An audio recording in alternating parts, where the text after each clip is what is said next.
जय द्वारकाधीश, जय काल भैरव, जय महाकाली। तो आज टॉपिक है सुबह सुबह कोई आपके बारे में क्या सोच रहा है। 22 सितंबर के लिए हम करने वाले हैं रीडिंग एंड हमारे सामने हैं 3 ऑब्जेक्ट्स, ठीक है। एक है टैरो और 2 है ओरेकल। आज है गुरुवार, so let's connect with the reading. सुबह सुबह कोई आपके बारे में क्या सोच रहा है, ओके। पहले हम लेते हैं टैरो से consultation and then we will choose the other oracle as well, ठीक है। चलो हम चुनते हैं 6 से 7 कार्ड्स। वाह, चलो 3 कार्ड्स तो आ गए, चौथा, 5वां and this is the 6th one, ठीक है। तो 6 कार्ड हमने लिए हैं, देखते हैं अब 6 कार्ड से हमें क्या रीडिंग मिलती है।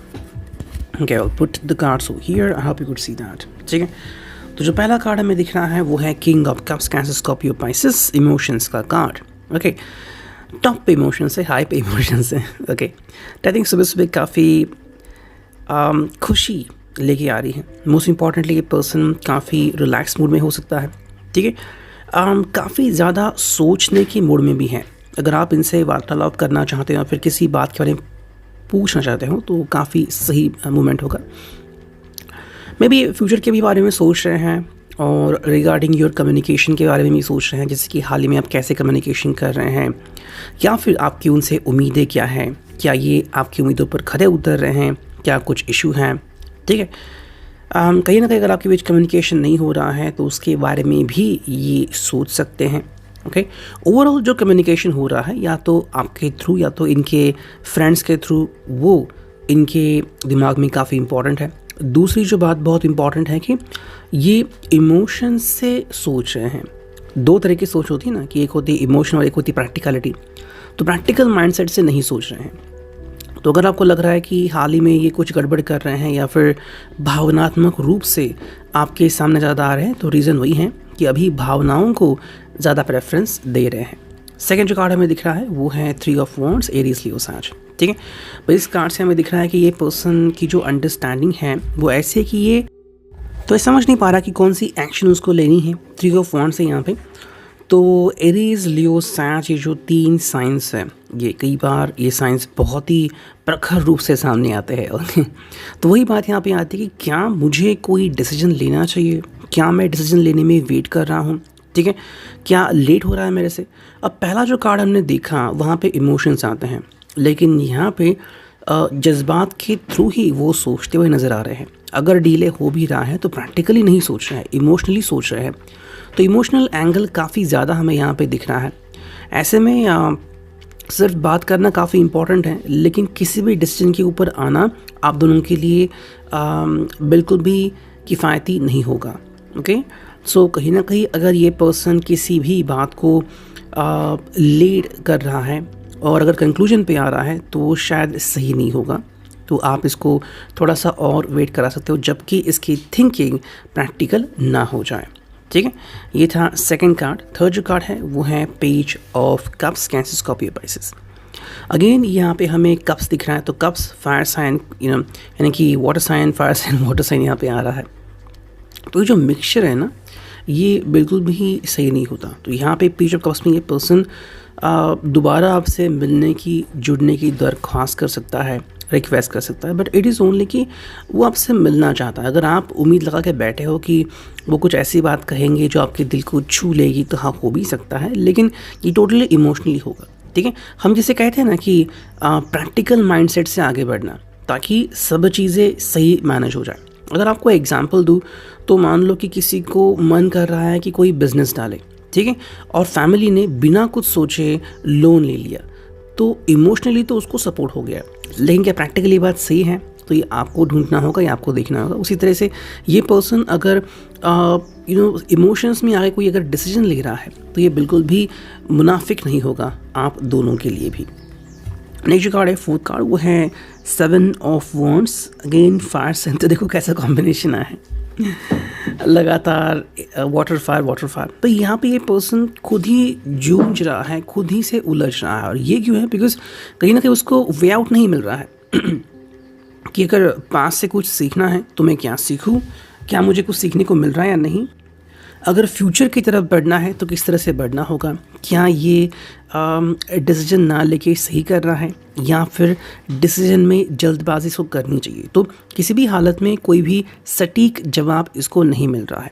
अगर आप भी इनसे उम्मीद लगा कर बैठे हो तो ये नहीं उम्मीद काम कर रही है। दूसरी बात, अगर ये आपसे कुछ जजमेंट पूछ रहे हैं तो सवाल ये होगा कि आप अपने साइड से इनको आंसर दोगे, लेकिन क्या आंसर ये आप दोनों के रिश्ते के लिए सही होगा। तो बात यहाँ पे वही आके अटक जाती है।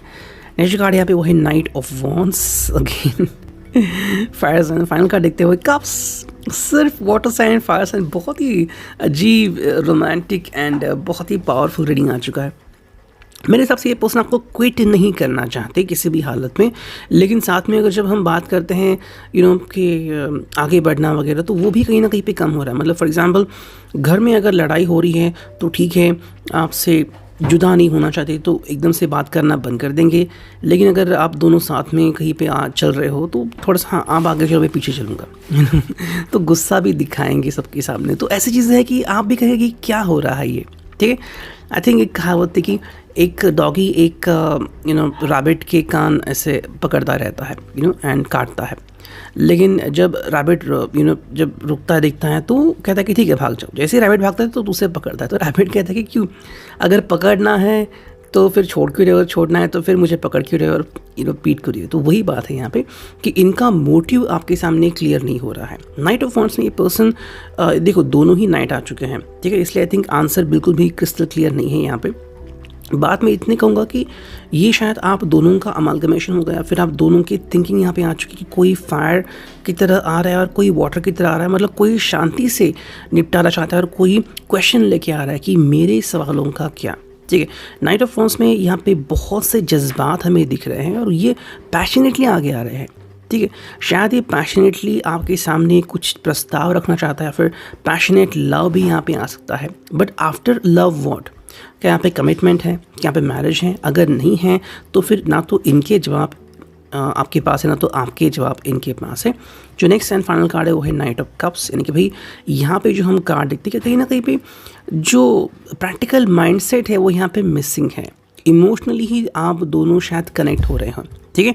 इमोशनली कनेक्ट होके आपको या फिर इनको कोई फ़ायदा नहीं होने वाला है। आप कहोगे कि भाई आप मेरी क्यों नहीं सुनते, और ये सोचेंगे कि भाई आप इनकी क्यों नहीं सुनते, ठीक है। तो बेहतर ये होगा कि आप दोनों एक दूसरे के प्रति जो कुछ सवाल है वो सिर्फ एक दो सवाल पूछ सकते हैं और वेट कर सकते हैं कुछ समय तक, जब तक कि आप दोनों की माइंडसेट क्रिस्टल क्लियर ना हो या फिर प्रैक्टिकल ना हो जाए, ठीक है। अब हम देखते हैं ओरेकल से क्या रीडिंग मिल रही है। चलो करते हैं कार्ड्स की शफलिंग, देखते हैं यहाँ से हमें क्या रीडिंग मिलती है। ओके, फर्स्ट, ठीक है, second, third, fourth, fifth and six. चलो आज हमने 6 कार्ड चुन लिए हैं इस ओरेकल से भी, तो देखते हैं यहाँ पे रीडिंग क्या आती है। The first card over here is good decisions. Okay, तो जो सबसे इम्पोर्टेंट बात है वो है गुड डिसीजंस। अब टैरो से उपरांत यहाँ पे ऐसा कार्ड क्यों आ चुका है? Because good decision doesn't mean कि आप कोई डिसीजन ले रहे हो जो कि विजिबल है, समझ रहे हो आप। जैसे कि मान लो हमने कई बार पढ़ा है हिस्ट्री में, जैसे कि आप कई बार बैकआउट करते हो, तो बैकआउट करना ये एक गुड डिसीजन होता है फ्रॉम योर साइड, ओके। जैसे कि मान लो अब एक अगर हम युद्ध की बात कर रहे हैं तो मान लो आपके ऊपर बहुत बड़ा ताकतवर एनिमी है, आपके पास अभी उतना समय नहीं है, फिर हीलिंग ज़रूरी है, तो आप बैकआउट करते हो। लेकिन जब आपके पास पूरा सैन्य आ जाए आप फिर से युद्ध करते हो। तो वही बात है कि जो आपने बैकआउट किया शायद कोई सोच नहीं सकता था और उनके हिसाब से शायद उसका कोई मतलब नहीं बनता, but for you it is very important. तो अगर ये पर्सन कोई डिसीजन नहीं ले रहा है इमोशंस मोड में तो काफ़ी सही बात है। इमोशंस मोड में कई बार हम कुछ गलत चीज़ें भी कह देते हैं, कहना नहीं होता है, लेकिन जैसे कि मान लो कोई जज्बाती हो गया और कहता है कि फिर मैं आपके लिए कुछ भी करूँगा, लेकिन कुछ भी करूँगा का कोई तो मतलब होना चाहिए ना। जैसे मैंने एग्जांपल दिया कि फैमिली अगर सब कुछ बेच रही है तो सही नहीं होगा, तो ऐसे में अगर कोई डिसीजन वो ना ले, शांत बैठे, तो वो बहुत ही बड़ी चीज़ हो सकती है आप दोनों के लिए। सेकंड जो कार्ड हमें यहाँ पे दिख रहा है वो है help with health. Yes, that is very important. कहीं ना कहीं हेल्थ के ऊपर ध्यान देने की ज़रूरत है। यहाँ पे शायद कोई बहुत ही ज़्यादा फ्रस्ट्रेटेड हो सकता है, डिप्रेशन मोड में भी हो सकता है, फिर किसी को अपनी सेहत की ध्यान देने की ज़रूरत है, ठीक है। क्या आप हर रोज़ स्प्राउट्स खा रहे हो? क्या आप अपने हेल्थ के ऊपर ध्यान दे रहे हो? लास्ट टाइम आपने अपना वेट मैनेजमेंट या फिर वेट कब चेक किया था? ठीक है। तो ये काफ़ी इंपॉर्टेंट बात है। लग तो बहुत छोटी हो रही है, लेकिन जैसे ही हम हॉस्पिटल के दरवाजे नॉक करते हैं तब ये इंपॉर्टेंट समझ में आता है कि भाई हेल्थ के बारे में समझना कितना इंपॉर्टेंट होता है। अब देखते हैं नेक्स्ट कार्ड, और ये है मैरिज। ठीक है, तो मैरिज यहाँ पे आ चुका है। मैरिज का मतलब है कि जो आई थिंक सबसे इम्पॉर्टेंट बात है इनके आपके जहन में वो है शादी। लेकिन शादी का फैसला हम सिर्फ चंद पलों में नहीं कर सकते कि भाई मन में आज हमने कहा कि चलो भाई शादी करते हैं। उसके लिए बहुत सारी प्रिपरेशन लगती हैं and we need to go through lots of details कि हाँ आप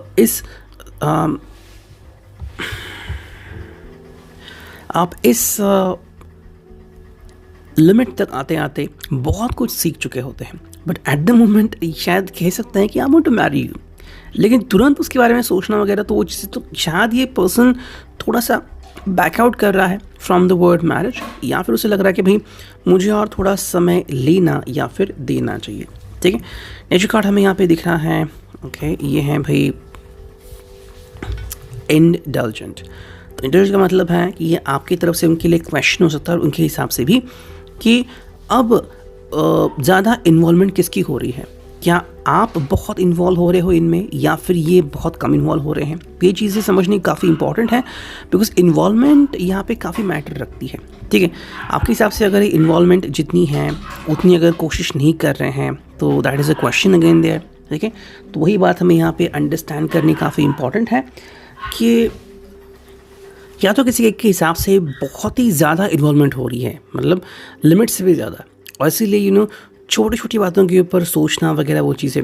मैंने एक मूवी देखी थी, मराठी मूवी थी वो, एंड उसमें दिखाया गया था कि एक जो लड़की थी वो बहुत ही प्रोफेशनल थी। ठीक है, और उसको देख के एक लड़का बहुत मोहित हो जाता है एंड फाइनली वो उसे प्रपोज करता है, उनकी शादी होती है। लेकिन शादी के बाद वो इस कदर उसमें खो जाती हैं that she even loses who she was. और फिर जब वो उसके बारे में इतना केयर करती है तो वो लड़के को फिर एतराज़ होता है, he just even wanted to divorce her. ठीक है, तो ऐसे में फाइनली उसकी बहन उसको हेल्प करती हैं एंड कहती है कि बी योर सेल्फ अगेन, खुद की वैल्यू करना सीखो। और उसके बाद लड़का आता है, कहता है कि I am sorry, I want you back in my life. ठीक है, तो जो बदलाव हमें देखने को मिला 360 डिग्री का, वो क्यों हुआ? बिकॉज कई बार हम हमारी स्पेस खो देते हैं। तो यहाँ पे क्वेश्चन वही हो रहा है कि बहुत ज़्यादा इन्वॉल्व कौन हो रहा है और किसकी इन्वॉल्वमेंट बहुत कम है। नेक्स्ट कार्ड हमें दिख रहा है यहाँ पे वो है इमोशंस। ओके, एंड जो फाइनल कार्ड है यहाँ पे वो है हैप्पी फैमिली। ठीक है, मे बी जो इमोशंस इतनी ज़्यादा है उसका जवाब क्या है कि फैमिली को खुश करना है, या तो फिर ऐसा हो रहा है कि किसी की फैमिली जल्दबाजी करना चाहती हैं कि भाई आप कैसे भी करके शादी कर लो, या फिर कुछ ऐसे इश्यूज़ हैं कि फैमिली की खुश की खातिर आपको शायद किसी सेक्रीफाइस को करना पड़ रहा है। बिकॉज ऑफ दैट आपको समझ में नहीं आ रहा है किसको कैसे कहें कि अब मुझे मूव ऑन होना ही पड़ेगा। तो ऐसी शायद कुछ बातें हो सकती हैं। इमोशनली कोई डिसीजन अगर लेता है तो बाद में पछताना पड़ता है। ठीक है, बहुत मतलब कई सारे हमने ऐसी फिल्में या फिर ऐसे इमोशंस देखे जिसमें लगता है कि भाई हाँ, इमोशनली हम कुछ डिसीजन लेते हैं तो सही होता है, लेकिन जब आपने प्रैक्टिकल नहीं सोचा हो तो फिर डिसीजन बहुत बार नेगेटिव निकलता है। ठीक है, इसीलिए बिना सोचे, और अगर आप रेडी नहीं हो तो फिर किसी को भी अपने मन के विरुद्ध जाने की ज़रूरत नहीं है। That is to be understood. आपको प्रैक्टिकली डिसीजन लेने की सख्त ज़रूरत है। और अब देखते हैं फाइनली इस ओरेकल से हमें क्या रीडिंग मिलती है। चलो करते हैं कार्ड्स की शफलिंग यहाँ पे and we will end the reading over there then. ठीक है, चलो करते हैं shuffling and here we go. कुछ ही कार्ड हम चुनते हैं एंड चुनते हैं सिर्फ 4 से 6 कार्ड। 1 2, ये आ गया 3, ये आ गया 4। ठीक है, तो 4 कार्ड आ चुके हैं। देखते हैं रीडिंग क्या है यहाँ पे and we got the cards here. पहला जो कार्ड है वो है अ मैसेज। ठीक है, तो यहाँ पे क्या इंपॉर्टेंट है कि कोई मैसेज जो आपको मिल सकता है या फिर मिल चुका है, और कोई मैसेज जो आप उनको दे सकते हैं। ठीक है, सो यहाँ पे कम्युनिकेशन काफ़ी इंपॉर्टेंट है। अगर कम्युनिकेशन मिसिंग है तो वो होनी चाहिए। एंड मे बी ऐसा भी हो सकता है कि ये पर्सन आपसे कुछ कहना चाहता है लेकिन बात उसके थ्रू पास आउट नहीं हो रही है, वो कहीं है डायरी में लिख रहा है या फिर अपने फ्रेंड से कह रहा है, लेकिन बात आती है कि आपसे कहने की तो शायद उसकी हिम्मत नहीं हो रही है।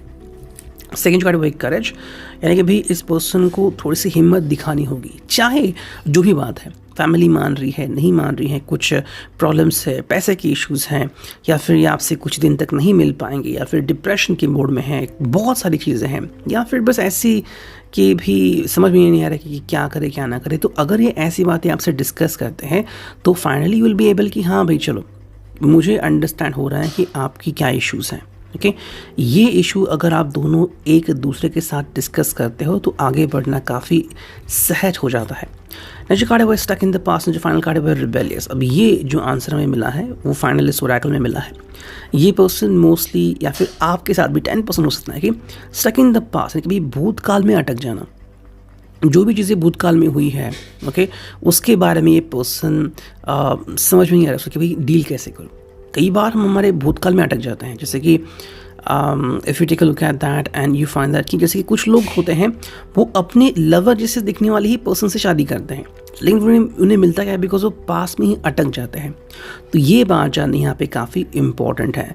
अगर ये पर्सन पास्ट में स्टक है और अगर आप उनके इस हालत में इनसे मैरिज करना चाहते हो तो रिजल्ट अनप्रेडिक्टेबल होंगे।